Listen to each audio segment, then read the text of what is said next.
Happy New Year, STEM students. Welcome back to school. We're already in the fourth week of the second semester. We're under General Physics 2 already. And this lesson for this week is under Learning Activity Plan number 3. So all resources are uploaded in LAP3 through your Canvas modules. No? So the LAP3 is divided into 3 lecture videos: Electric Potential Parts 1, 2, and 3. This is part 1. And the objectives of LAP3 are the following: differentiate electric potential energy, and electric potential difference from each other, relate electric potential with work, potential energy, and electric field, evaluate the potential at any point in a region containing point charges, and lastly, calculate the electric field, electric potential energy, and electric potential difference. As an outline, again, this LAP or Learning Activity Plan will be divided into 3 parts. First part, we're going to discuss electric potential. That's this part. And then second part or part 2 will be electric potential difference. And then part 3 would be electric potential energy. So here's the question of the day. When is a charged particle more useful? At rest or when moved, and then why? We already answered this, and the answer is when moved, because when charges are moving, electricity is produced, and electricity has many applications, useful applications for our day-to-day living as human beings. So let's discuss electric potential, which is one of the preliminary or the one of the quantities that we need to know for us to understand how charges move. Electric potential, or EP for short, is the amount of work done by an external agent to bring a unit positive charge or test charge from a point of zero potential to an arbitrary location where there is a point charge. So let's say that we have a positive point charge. Tapos, pag sinabi kasi natin unit positive charge, yun yung ginamit na term sa textbook ninyo to pertain to test charge. So dalawa ulit yung characters natin. Yung point charge or source charge, tsaka yung test charge. Pag sinabi naman nating zero potential or point of zero potential, dalawa lang yan. Gamitin natin yung pen, no? It's either the ground, di ba remember, pag sinabi nating ground, pwedeng literally, ito yung earth, which is a reservoir of excess charges. The electric potential here or potential here is zero. That's 1 point where there is zero potential, and then the other point is at infinity or at a place very far away from the point charge. So dito yung potential is also equal to 0. Ayan. So let's say na itong ating point charge ay nasa Earth, we can assume that at infinity, this is a distance somewhere in outer space. So let's say meron tayong positive test charge Q naught sa outer space. Tapos gusto mo siyang ilapit dito sa ating point charge at point A. So pwedeng kahit anong letter ito ha. Ayan, ginamit ko lang A at B para sunod-sunod. So for us to be able to bring this positive test charge to point A, there is work done required, and that work done per unit positive charge is the electric potential. The same goes when we want to get, for example, a proton. Positive yun, di ba? Pwedeng proton yung test charge natin eh. So let's say gusto natin kumuha ng proton from the ground, tapos dadali natin siya sa point B. For us to be able to do that, work must be done para mapunta siya dito sa point B. And that work is still electric potential. The symbol for electric potential is capital letter V, no boldface, no arrows. And then the standard unit for it is volts, symbolized by capital letter V as well. Ano pinagkaiba? Pag symbol ng quantity, makikita mo siya sa given, halimbawa, distance. Distance is equal to 30 meters. Ayan. Para naman sa symbol, halimbawa, sinabi sa'yo the electric potential is 5 volts, yung makikita natin sa battery. Para isulat mo siya as given, it's going to be V is equal to 5V. Wherein the V here is the symbol for electric potential, while the V together with the number is the symbol for volts, which is the standard unit for electric potential. So, ganyan mo siya isusulat. Pag nakita mo rin sa equation yung capital letter V, that is also pertaining to the symbol and not to the standard unit. Now, 1 volt is actually equivalent to 1 joule per coulomb kasi it is also defined as the work done per test charge. Okay? Ano bang standard unit ng work? Joules, di ba? Tapos, i-divide mo yun by the standard unit of charge, which is coulomb. And then, the reason why the capital letter V is not in boldface or it does not have any arrows is because it is a scalar quantity. And then, ginamit ko rin yung equation na nasa libro nyo na, that V is equal to work or W over Q, or V is equal to delta PE over Q. Wherein itong Q na to, kasi hindi Q not yung ginamit for test charge sa libro ninyo. No? Basta lowercase q, may sub-zero man or may not man na subscript or wala, lahat yon let's, anong tawag dyan? Let's assume that they pertain to the test charge. Okay? Basta lowercase. Sa libro ninyo, walang subscript. Sa ibang libro, may subscript. So, the capital letter V there, again, is the electric potential in volts, and then the W is the work done by an external agent or by the electric field, and work is always in joule for standard unit. So, nag-iiba-iba yung sign ng work. Pag external agent, for example, human beings, they exerted specific amount of work for a test charge to be able to go near a point near the point charge, positive yung work.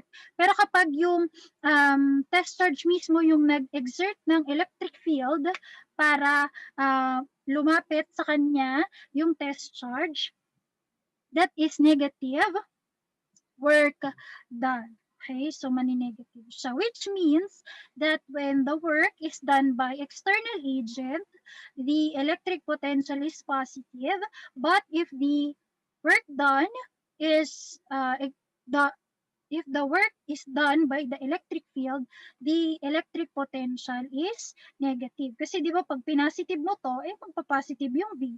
Pag ni-negative mo yan, magni-negative yung V. And then Q is the unit positive charge in coulomb, aka the test charge. And then the delta PE is the change in electric potential energy, still in joules. Kasi kahit anong klaseng energy pa yan, laging standard unit is joule.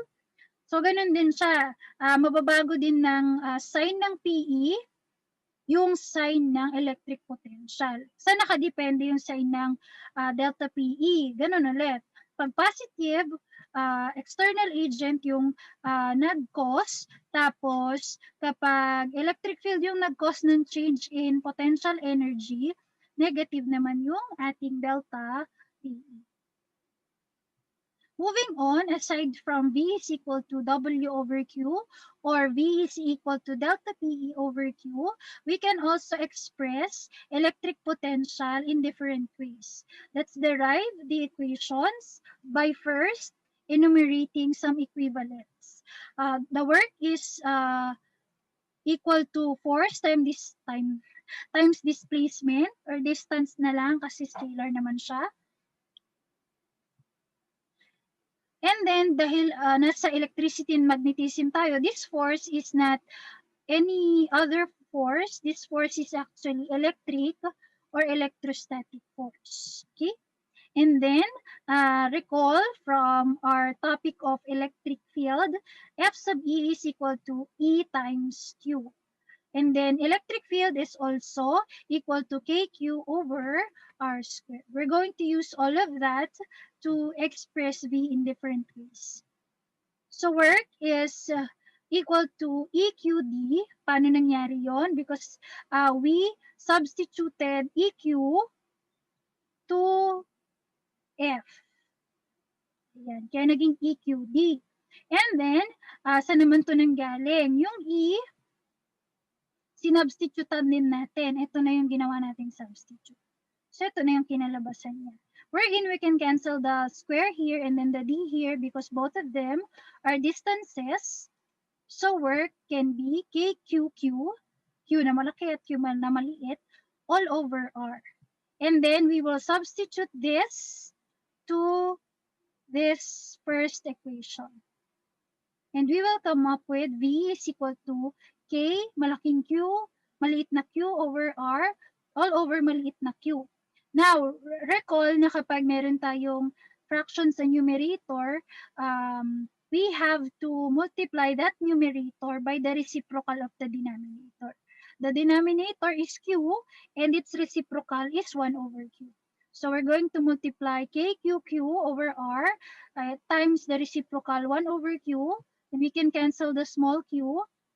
So electric potential can also be expressed not just using the test charge but also using the point charge, which is V is equal to KQ over R. Yeah. Let's define. V again is electric potential in volts.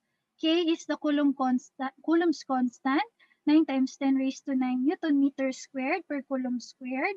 And then Q is the point charge in coulombs. And then R is defined as the distance between a certain point and a location of the point charge in meters. So, yun yung standard unit niya, no? So, let's say we have positive point charge here. Ayan. Tapos, merong dalawang point na kung saan balak mong ilagay yung test charge. Parang kanina, di ba? Point A saka point B from infinity to, and then from ground, no? So let's say gusto mong dalhin dito yung Q naught mo or yung Q small, yung test charge ito either sa A at saka sa B. I-move mo siya, di ba? Ayan. So may potential sa A, may potential sa B. So, pag sinabi kong potential, electric potential yun, no? Sinorkat ko na kasi electric naman lahat ng pinag-uusapan natin dito. So for us to be able to solve for the potential at A, that's going to be KQ over RA. Alin yung RA dyan? Yung distance from point charge to the certain point. Yung certain point na sinasabi natin dito is yung named point surrounding the point charge. Pwedeng more than 2 yung nakasurround sa kanya na point kung saan gusto mong ilagay or i-transfer yung test charge. So, pwedeng may letter C pa dito na point. Ayan, dagdagan natin. D hanggang maubos lahat ng alphabet. Pwede yun, no? So, yun nga, to solve for potential at A, that's KQ over RA. Tapos naman, to solve for potential at B, that's going to be KQ over RB. Ayan. Okay, so this is an example wherein we only have one charge and it is surrounded by several points. So we solve for the potential at that specific points. So paano naman kung baliktad? Isang point lang yung pinag-uusapan natin, tapos maraming charges na nakasurround sa kanya. Ito naman yung gagawin natin. This is the EP at the point P due to several point charges Q. Take note that point P is arbitrary, meaning pwede siyang maiba-iba, A, B, C, D, lahat na naman ng letters, pwedeng lowercase, pwedeng uppercase. Basta isang point lang pinag-uusapan natin dito. And that will be the subscript here. So dahil P yung point na pinag-uusapan natin, V sub P siya. Kapag X, magiging V sub X. Okay, ganun lang siya. And then, meron tayong Q1, meron tayong Q2, at saka Q3. For us to be able to know the electric potential at point P, kasi per point yung potential natin, we have to add together the potential caused by Q1, by Q2, and by Q3. Kaya may N dito, kasi may possibility na hindi lang naman tatlo yung point charges na nagso-surround sa point P. Pero i-limit na natin siya sa tatlo.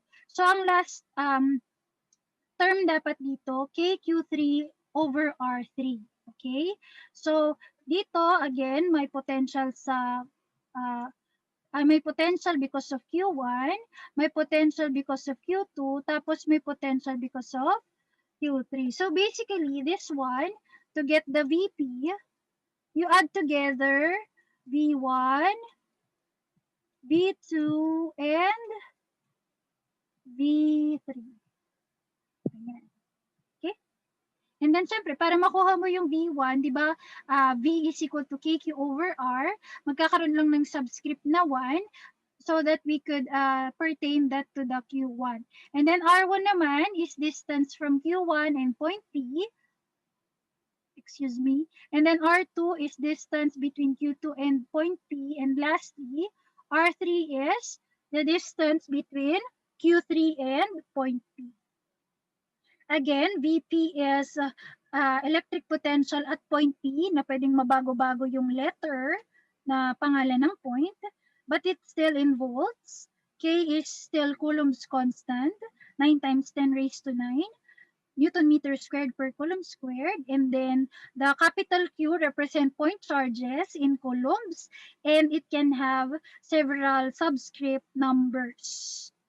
And then R is the distance between point P or kahit ano pang pangalan ng point and the location of the point charges expressed in meter. So magkakaroon din ng subscripts yung R depende sa subscript ng charge. Okay? So let's have sample problem number 1, which is found on page 37 of your textbook. It says there is an electric potential of 120 volts at a point that is 0.25 meters away from a charge. Find the magnitude and sign of the charge. So, pwedeng kahit anong ipangalan mo dun sa point na yon. Pero since isa lang naman siya, kahit hindi mo na pangalanan yung point, no? So, the given would be V. Wala siya, notice wala siyang subscript na. Pwede mo siyang gawing V sub P kung gusto mong pangalanan yung point. Pero pwede na bang hindi kasi isang point lang pinag-uusapan natin. And then the R is 0.25 meters. The K is the constant, 9 times 10 raised to 9 Newton meter squared per Coulomb squared. Then we are looking for the charge, not just the magnitude, but also the sign of the charge. The equation would be Q is equal to VR over K, and that came from the equation V is equal to KQ over R. We cross multiply, so it's going to be VR over KQ, and then to isolate KQ, to isolate Q, pinagbaliktad ko lang, we divide both sides by K. Tapos ito na yung kalalabasan niya. And then, we just substitute the given. No need for converting kasi lahat naka-standard unit. And the final answer is positive 3.33 times 10 raised to negative 9 coulomb. So, bakit ko nasabi siyang positive? Kasi positive ang ating V. Okay? So, kung positive ang V, positive ang Q. Kung positive ang Q, positive din ang V. They follow the signs of each other. Okay? So, kung negative tong V na to, magiging negative dapat yung Q natin dito. Okay? Ayan. Now let's have sample problem number 2, which can be found in University Physics. Hindi to 16, 14 lang to. Sorry. Edit. Okay, it says here, an electric dipole consists of two charges, Q1 equals positive 12 nanocoulomb and Q2 equals negative 12 nanocoulomb, placed 10 centimeters apart as shown in the figure. Compute the electric potentials at points A, B, and C. Okay, so dito sa UP or University Physics, lowercase naman yung ginagamit nilang letters para sa point charge. Okay lang din yan, no? Again, depende yun sa libro. Basahin ang libro para alam mo kung anong ibig sabihin ng mga letra-letra nila, no? Okay. Sorry. So, let's write the given. Yan, Q1. So, ginamit ko yung capital letter na ano natin, convention natin. Pinalitan ko. Tapos,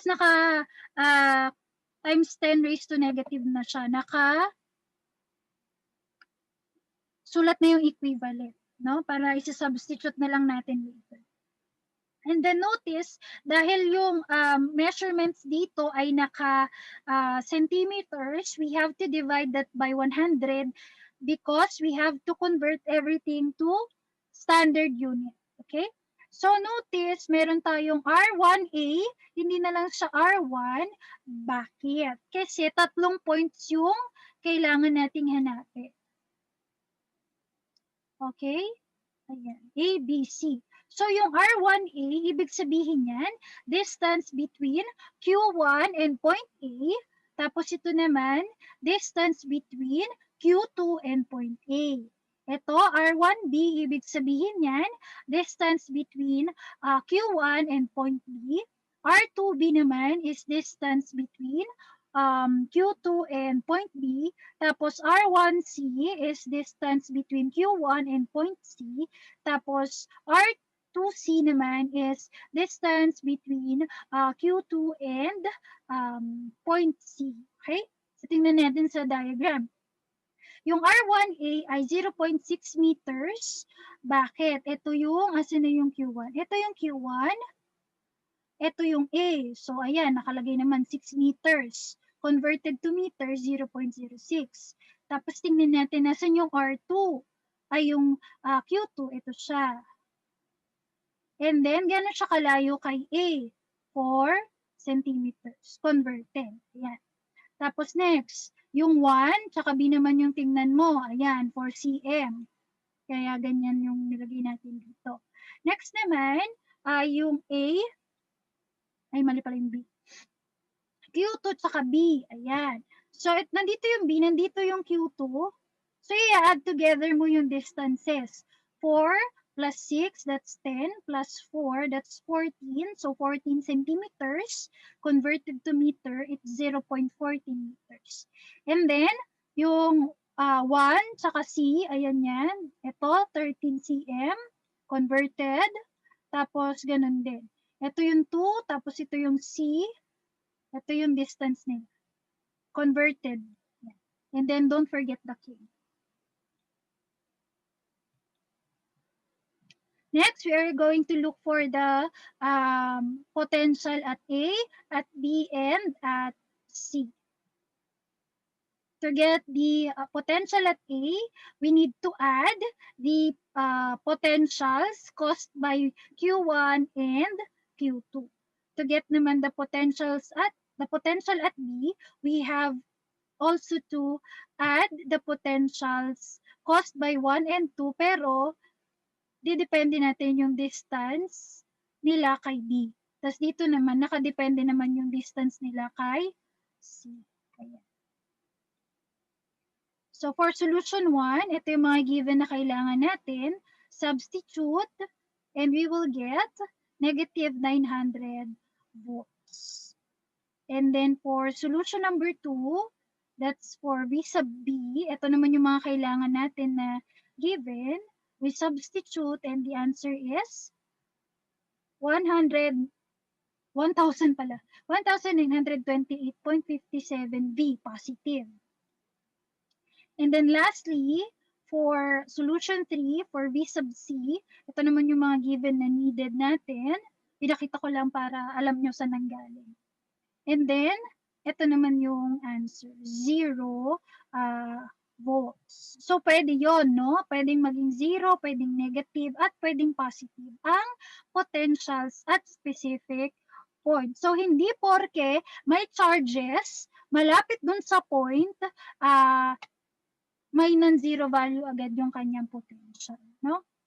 Posible siya mag-zero, especially if the charges are equally distanced from that point, tapos pareho sila ng magnitude and opposite ang size. Actually, an electric dipole means unequal but opposite charges, equal magnitude but opposite charges. So, thank you for listening to the part 1 of electric potential. Medyo namamalat na ako, no? Mag-sing along ako ng New Year. Hindi, charot lang. Okay. See you on electric potential part 2.